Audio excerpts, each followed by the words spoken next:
Pada episode 66 sebelumnya, kita telah melihat bagaimana Kawaki bertarung melawan Borushiki secara habis-habisan, dan lagi-lagi kita diberikan ending menggantung yang membuat kita semua menjadi penasaran kelanjutan dari cerita tersebut.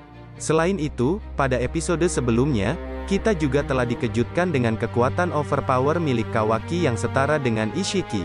Apakah mungkin kekuatan Ishiki ini masih tertinggal di tubuh Kawaki?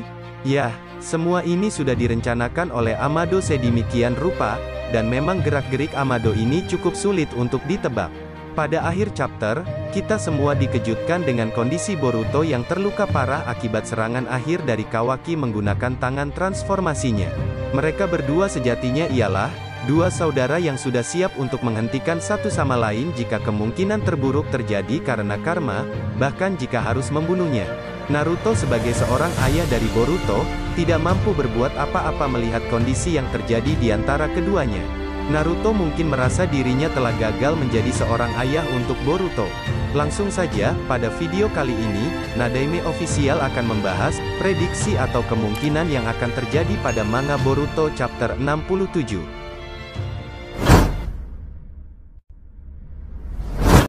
Kemungkinan yang pertama yaitu Boruto tidaklah mati. Melihat saat pertarungan sebelumnya melawan Ishiki, Boruto pada waktu itu dipatahkan tangannya oleh Ishiki Otsutsuki. Namun setelah dirinya dikuasai oleh Momoshiki, tangan Boruto kemudian sembuh dengan sendirinya. Hal ini membuktikan jika Momoshiki mempunyai kemampuan untuk meregenerasi tubuhnya. Melihat hal tersebut, bisa saja hal serupa juga akan terjadi kembali, di mana Momoshiki kembali meregenerasi luka pada tubuh Boruto. Atau bisa saja pada chapter ini, Kishimoto sudah mempersiapkan skenario cerita yang mulai menunjukkan time skip akan segera terjadi. Memang jika dilihat dengan kasat mata, cukup mustahil jika luka Boruto bisa pulih. Namun kita juga perlu tahu, saat ini Boruto 80% merupakan seorang Otsutsuki. Otsutsuki sendiri sudah dikenal sangat sulit untuk dibunuh bahkan bisa dibilang abadi. Yang ia butuhkan hanyalah wadah yang tepat untuk menggantikan tubuhnya. Tentu bukan tidak mungkin sebenarnya bagi Momoshiki untuk meregenerasi tubuh Boruto jika ia memiliki cakra yang cukup.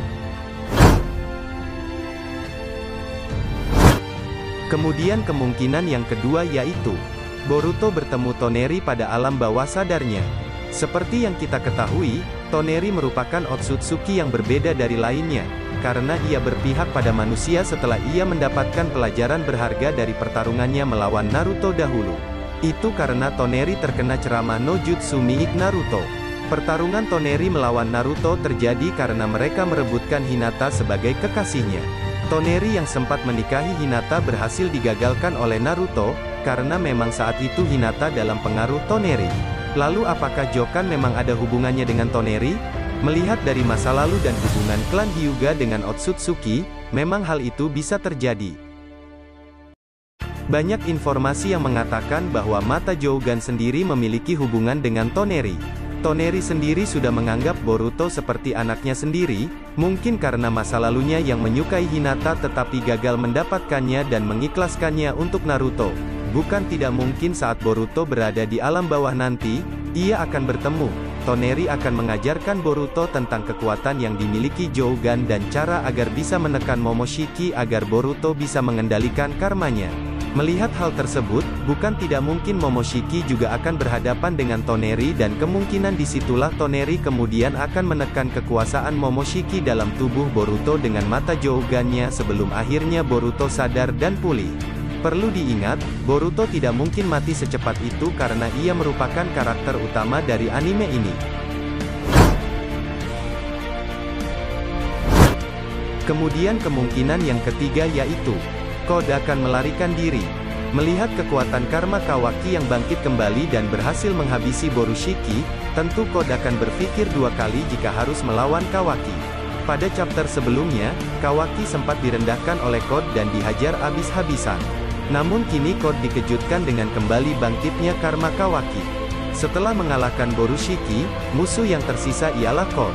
Saat ini, Code merasa di atas angin karena ia sedang menyandra Shikamaru. Tetapi kita tahu, Kawaki bukanlah orang seperti Naruto yang mudah lemah jika melihat temannya menjadi tawanan musuh. Sudah dipastikan, Kawaki tidak akan memperdulikan Shikamaru dan ia akan langsung menyerang Code dengan kemampuan Sukuna Hikona miliknya. Jika pertarungan Kawaki melawan Code terjadi, tentu Kawaki akan lebih unggul karena kekuatan miliknya setara dengan Ishiki, yang merupakan panutan dari Code. Dalam pertarungan tersebut, Eida akan kembali mengingatkan Code untuk mundur karena ia tidak akan menang melawan Kawaki mengingat limiter dalam tubuh Code belum terbuka, dan orang yang bisa melepas limiter tersebut hanyalah Amado sebagai ilmuwan yang menciptakan Code itu sendiri.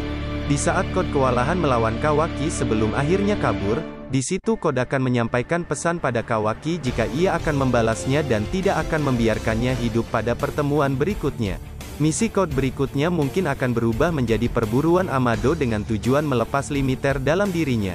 Tentu Eida masih berperan penting dalam misi Code kali ini, karena Eida akan melihat situasi saat Amado lengah dan tidak dalam pengawasan para ninja Konoha dan di saat itulah Code akan bergerak menculik Amado.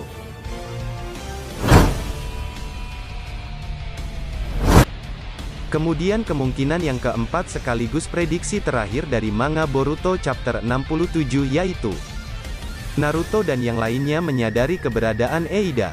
Pada chapter sebelumnya yaitu chapter 66, Shikamaru mulai menyadari bahwa Code sedang berbicara dengan seseorang.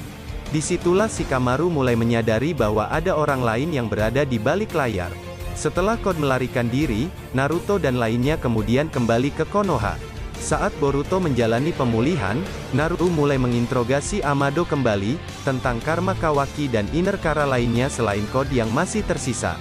Di situ Amado kemungkinan akan menjelaskannya kepada Naruto tentang rencananya memulihkan kembali karma Kawaki. Selain itu, Naruto kembali akan dibuat kesal oleh Amado yang melakukan sesuatu tanpa sepengetahuannya dan mungkin itu cukup beresiko.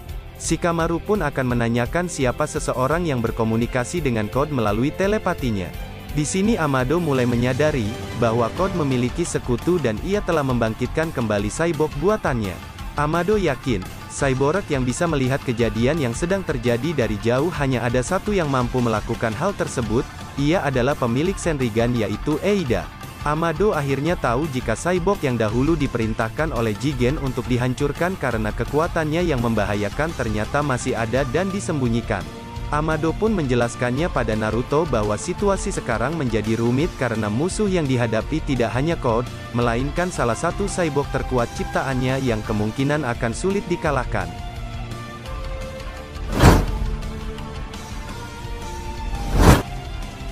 Itulah tadi, spekulasi atau kemungkinan yang akan terjadi pada manga Boruto chapter 67. Jika kalian punya pendapat lain, silakan tulis pendapat kalian di kolom komentar. Terima kasih sudah menyimak video ini dari awal sampai akhir. Sampai jumpa lagi di video berikutnya.